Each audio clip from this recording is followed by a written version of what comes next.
നമസ്കാരം. അമ്മ മലയാളത്തിന്റെ പുതിയൊരു ക്ലാസ്സിലേക്ക് ഏവർക്കും ഹൃദ്യമായ സ്വാഗതം. പദശുദ്ധിയുടെ ആദ്യ ഭാഗം നമ്മൾ ഇന്നലെ പഠിച്ചു കഴിഞ്ഞു. ഇന്ന് രണ്ടാമത്തെ ഭാഗമാണ് ക്ലാസ് ഉള്ളത്. അതെല്ലാം മുൻവർഷ ചോദ്യങ്ങൾ തന്നെയാണ് ഉൾപ്പെടുത്തിയിരിക്കുന്നത്. വരൂ നമുക്ക് നമ്മുടെ ക്ലാസ്സിലേക്ക് പോകാം. ആദ്യത്തെ ചോദ്യം ഇതാണ്. താഴെ കൊടുത്തിരിക്കുന്ന പദങ്ങളിൽ ശരിയായത് ഏതെല്ലാം എന്നാണ് ചോദിച്ചിരിക്കുന്നത്. ശ്രദ്ധിച്ചു വായിക്കണം. ശരിയായത് ഏതെല്ലാം എന്ന് ചോദിച്ചിട്ടുണ്ട്. വൈരൂപ്യം ആണ് ആദ്യ പദം. വൈരൂപ്യം. രണ്ടാമത്തേത് വിരൂപതയാണ്. മൂന്നാമത്തേത് വൈരൂപത. ഇതിൽ ഏതൊക്കെയാണ് ശരിയായത് എന്നാണ് നമ്മളോട് ചോദിച്ചിരിക്കുന്നത്. ശരിയായത് നോക്കാം. നമ്മൾ പറയാറുണ്ട് വൈരൂപ്യം എന്ന് നമ്മൾ പറയാറുണ്ട് അല്ലെ. സൗന്ദര്യത്തിന്റെ വിപരീതമായിട്ട് നമ്മൾ വൈരൂപ്യം എന്ന പദം ഉപയോഗിക്കാറുണ്ട്. അതേപോലെ വിരൂപത എന്ന പദവും ശരി തന്നെയാണ് കേട്ടോ. വൈരൂപ്യവും വിരൂപതയും ഒരേ മീനിങ് ആണ്. വൈരൂപത എന്ന പദം ഇല്ല. അപ്പൊ ഇതിൽ ഏതൊക്കെയാണ് ശരി? ഒന്നും രണ്ടുമാണ് ശരി. അതുകൊണ്ട് ഓപ്ഷൻ ബി ആണ് യഥാർത്ഥ ആൻസർ എന്ന് ഓർത്തു വെക്കണം. തെറ്റില്ലാത്ത പദങ്ങൾ ഏതെല്ലാം എന്നതാണ് അടുത്ത ചോദ്യം. കുട്ടിത്വം, ക്രീഡ, കാഠിന്യം, കണ്ടുപിടുത്തം. ഇതിൽ ഏതൊക്കെയാണ് തെറ്റില്ലാത്തത്? തെറ്റില്ലാത്തത് എന്ന് പറഞ്ഞാൽ എന്താണ് അർത്ഥം? ശരിയായത് ഏതെല്ലാം എന്നാണ്. നമുക്ക് നോക്കാം. കുട്ടിത്വം എന്നാണോ നമ്മൾ പറയാ? അല്ല. നമ്മൾ എന്തെന്നാണ് പറയാ? കുട്ടിത്തം. അവർ വളർന്നെങ്കിലും അവൻ എന്തൊരു കുട്ടിത്തമാണ്? കുട്ടിത്തം എന്നാണ് നമ്മൾ പറയാ. അതേപോലെ ക്രീഡ എന്നത് കറക്റ്റ് ആണ്. കെട്ടില്ലാത്തതാണ് ക്രീഡ എന്ന് ആലോചിക്കണം. ഇങ്ങനെ ഓർത്തു വെച്ചാൽ മതി. ക്രീഡ എന്ന് വെച്ചാൽ കളി എന്നുള്ള അർത്ഥത്തിലാണ്. അപ്പൊ കെട്ടിയിടുകയാണെങ്കിൽ നമുക്ക് കളിക്കാൻ പോവാനൊന്നും പറ്റില്ലല്ലോ. അതുകൊണ്ട് ഇവിടെ കെട്ടില്ലാത്ത ഡായാണ് എന്ന് ഓർത്തു വെക്കണം. ക്രീഡ, കളി എന്നുള്ള അർത്ഥത്തിൽ ഇത് ശരിയാണ്. മൂന്നാമത്തേത് കാഠിന്യമാണ്. നമുക്കറിയാം കാഠിന്യം എന്ന വാക്ക് കറക്റ്റ് ആണ്. നാലാമത്തേത് കണ്ടുപിടുത്തമാണ്. നമ്മൾ എന്തെന്നാ പറയാ? കണ്ടുപിടുത്തം എന്നാണോ പറയാ? അല്ല. നമ്മൾ എന്തെന്നാ പറയാ? കണ്ടുപിടിത്തം. പിടി എന്നാണ് പറയേണ്ടത്. പിടി എന്നാണ് പറയേണ്ടത്. അപ്പൊ കണ്ടുപിടുത്തം എന്നതാണ് ശരിയായ വാക്ക്. അപ്പൊ ഇതിൽ ഏതൊക്കെയാണ് ശരിയായതെന്ന് ചോദിക്കുമ്പോൾ 2 ശരിയാണ്, 3 ശരിയാണ്.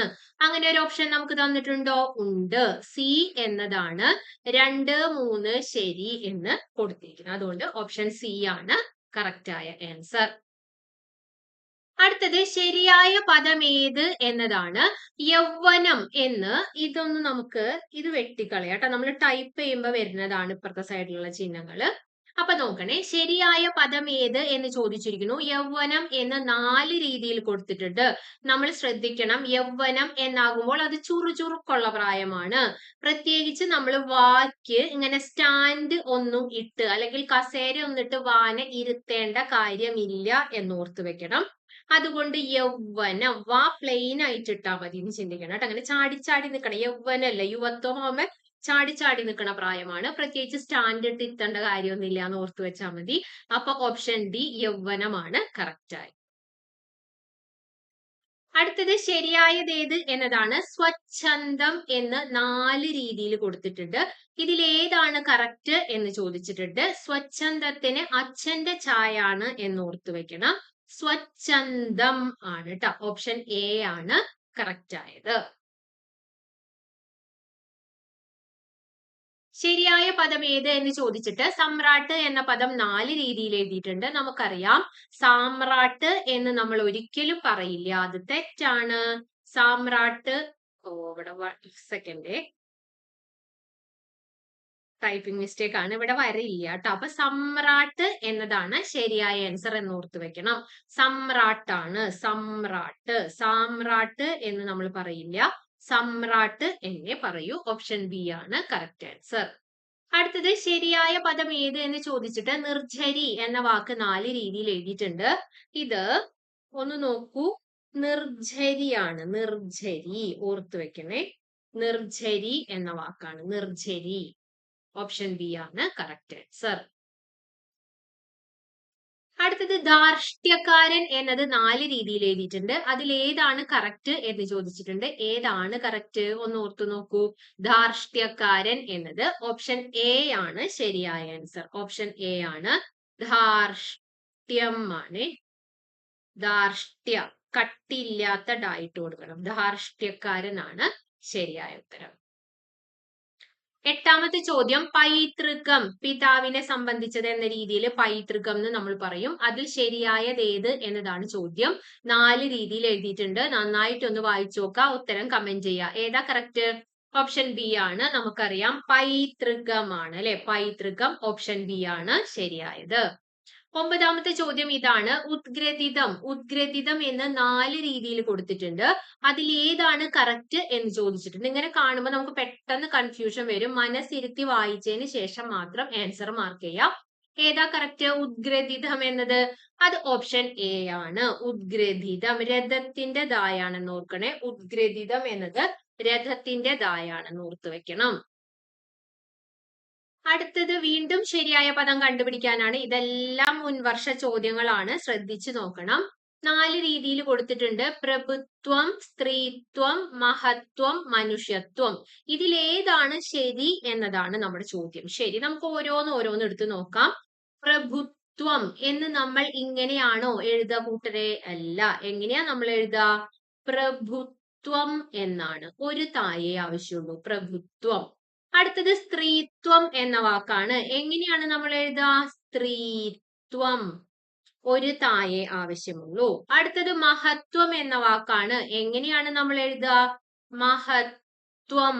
അതിന് 2 താ വേണം. മഹത്വം എന്ന് പറഞ്ഞാൽ വലിയ കാര്യമല്ലേ. അപ്പൊ അത് ഇത്തിരി കട്ടിയുള്ള കാര്യമാണ് മഹത്വം. അതുകൊണ്ട് 2 താ വേണം എന്നോർക്കണം. അടുത്തത് മനുഷ്യത്വമാണ്. മനുഷ്യത്വം നല്ല കാര്യം തന്നെയാണ്. പക്ഷെ മനുഷ്യത്വം ഒരു തായേ ഇടേണ്ടതും. ഒരു തായേ. അപ്പൊ ഇതിൽ ഏതാണ് ശരിയായതെന്ന് ചോദിച്ചാൽ ഓപ്ഷൻ സി ആണ്.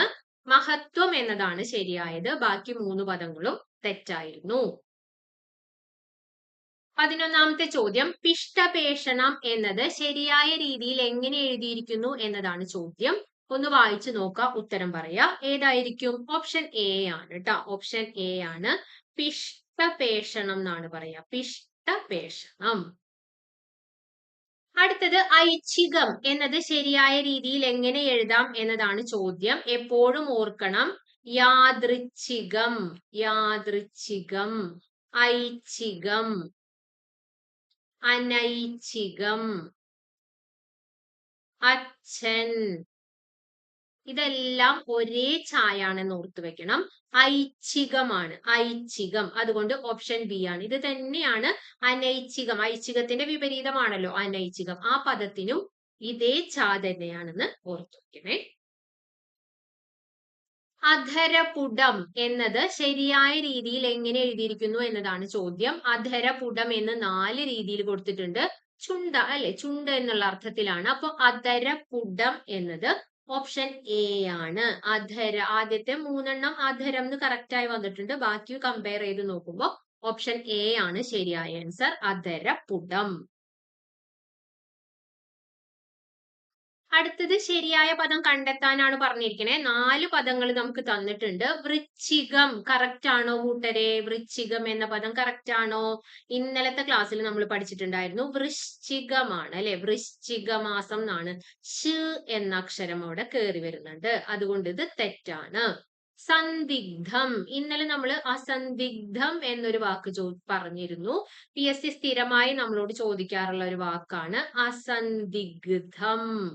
ഇതുപോലെ തന്നെയാണ് സന്ദിഗ്ധം എന്നും എഴുതുക. അതുകൊണ്ട് ഇത് കറക്റ്റ് ആണ്. അടുത്തത് അധപ്പതനം എന്നൊരു വാക്കാണ്. നമ്മൾ എങ്ങനെയാ എഴുതുക?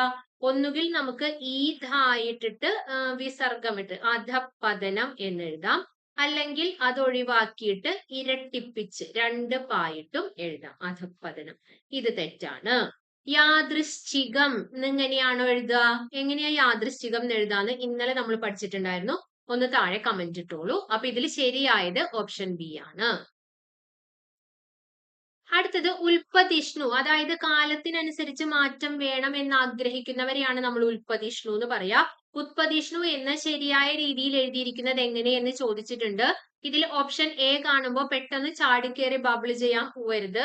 ഒന്ന് മനസ്സിരുത്തി വായിക്കണം. ഇവിടെ എന്തിന്റെയോ ഒരു കുറവുണ്ട്. എന്തിന്റെ കുറവാണ്? എന്തിന്റെ കുറവാണ്? ചന്ദ്രക്കല അല്ലെ. ഒരു ചന്ദ്രക്കല ഇവിടെ ഉണ്ടായിരുന്നെങ്കിൽ ഇത് ശരിയായേനെ. പക്ഷെ ഇങ്ങനെയല്ല എഴുതുക. യഥാർത്ഥത്തിൽ ഓപ്ഷൻ ഡി ആണ്, ഉത്പതിഷ്ണു ആണ് അല്ലെ, ഉത്പതിഷ്ണു ആണ്. പെട്ടെന്ന് ഇത് കാണുമ്പോൾ ഇത് പോയി മാർക്ക് ചെയ്യാനുള്ള ഒരു സാധ്യതയുണ്ട്. അങ്ങനെ ചെയ്യരുത്. മനസ്സിരുത്തി നന്നായി വായിക്കുക. ഇവിടെ ചന്ദ്രകലയുടെ കുറവുണ്ട് എന്നുള്ളത് മനസ്സിലാക്കുക. ഒന്നുകൂടെ താഴേക്ക് നോക്കുമ്പോൾ ഓപ്ഷൻ ഡി ആണ് ശരിയായിട്ടുള്ള ആൻസർ. അടുത്തത് അമാത്യനാണ്. അമാത്യൻ എന്ന് 4 രീതിയിൽ കൊടുത്തിട്ടുണ്ട്. ഏതാണ് കറക്റ്റ് അമാത്യൻ? ഓപ്ഷൻ എ ആണ്. നമുക്കറിയാവുന്ന ഒരു വാക്കാണ്, SCERT-യിലൊക്കെ ഉള്ളതാണ്. അമാത്യൻ ഓപ്ഷൻ എ ആണ് ശരിയായ ആൻസർ.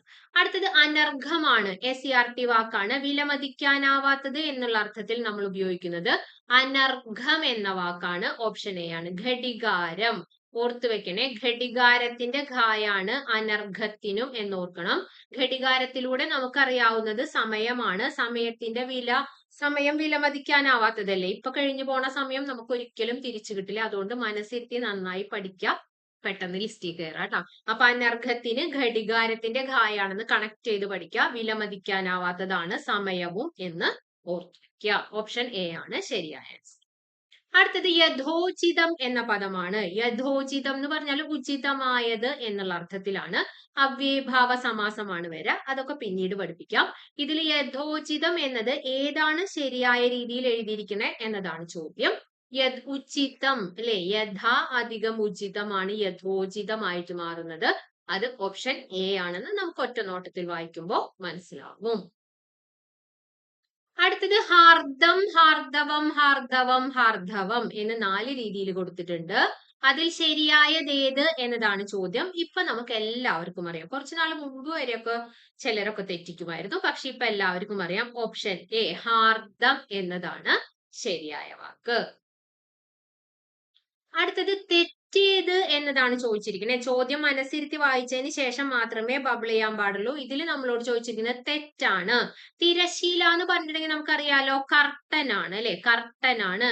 അപ്പൊ ഒന്ന് ചിന്തിച്ചേ, ഒരു ഒറ്റ ലെയർ കർട്ടൻ ഇട്ടിട്ടുണ്ടെങ്കിൽ ഇപ്പുറത്ത് നിന്ന് നോക്കിയിട്ടുണ്ടെങ്കിൽ അപ്പുറത്തേക്ക് നമുക്ക് കാണാൻ പറ്റും. പക്ഷെ ശരിക്കും കർട്ടൻ നമ്മൾ ഇടുന്നത് എന്തിനാണ്? വ്യൂ, കാഴ്ച മറയ്ക്കാൻ വേണ്ടിയിട്ടല്ലേ കർട്ടൻ ഇടുന്നത്. അതുകൊണ്ട് നമ്മൾ കട്ടിയുള്ള കർട്ടൻ ഇടണം എന്ന് ചിന്തിക്കുക. ഇതിലെ നോക്കിയാല് അങ്ങോട്ടേക്ക് കാണാൻ പാടില്ല. അതായത് ഷ എന്ന പദത്തിന് കട്ടി വേണം. തിരശീലയ്ക്ക് 2 ഷായുണ്ട് എന്ന് ഓർത്തു വെക്കാൻ വേണ്ടിയിട്ടാണ് ഈ കർട്ടൻ ഇടുന്ന കേസ് ഞാൻ പറഞ്ഞത്. അപ്പൊ ഇതിൽ തെറ്റായത് ഏതെന്ന് ചോദിച്ചാല് എ ആണ് തെറ്റായത്. ശരിയായതാണ് ഏത്? ശരിയായ രീതിയിൽ നമുക്ക് തിരശീല എങ്ങനെ എഴുതാൻ പറ്റും? 2 ഷായ ഇടണം. കട്ടിയുള്ള കർട്ടൻ ഇടണം എന്ന് ചിന്തിക്കണം. അല്ലെങ്കിൽ ട്രാൻസ്പാരന്റ് ആണ്, അപ്പുറത്തൊക്കെ കാണും എന്ന് ചിന്തിക്കുക. അപ്പൊ തിരശീല എന്നതാണ് ശരിയായത്. തെറ്റായത് ഓപ്ഷൻ എ ആണ്. അപ്പൊ ഇതാണ് PYQ, പദശുദ്ധിയിലെ അടുത്ത PYQ. അപ്പൊ ഒരുവിധം PYQകൾ നമ്മൾ കവർ ചെയ്തിട്ടുണ്ട്. ഈ 2024 കഴിഞ്ഞ ക്വസ്റ്റ്യൻസ് ഒന്നും കൊണ്ടുവന്നിട്ടില്ല.